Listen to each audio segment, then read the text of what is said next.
Hey, good morning everybody. What's going on out there in bike land? So yeah, I did a few runs with the G motor with the Minarelli hat on. Been doing some behind the scenes work with that, and just wanted to give you guys an update. Pulled it off this morning.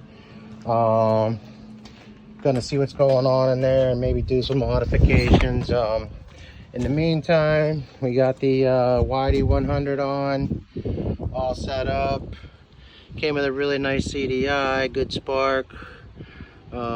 Just got the gas in, so you can see here filling up, getting that all wet, and we're gonna give it a little test fire and see how it goes. I'll let you know.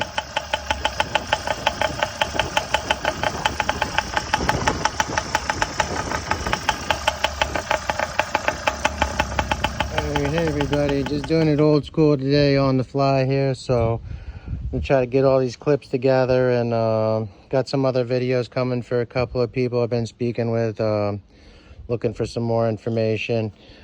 Just wanted to give you a size comparison and the shaping and the difference of the Bt100 cylinder head versus the YD100 head. So this is pretty much level there. You can see there's about 1, 2, 3, like 4 more fins, quite a bit of difference in height in the comparison of the two. So yeah, we're gonna have to see how this thing runs, but just gave it a little warm up and it seems good so far. Really impressed with the Go Max there. Started right up, gave about 2 pedals and it kicked right in with the choke on.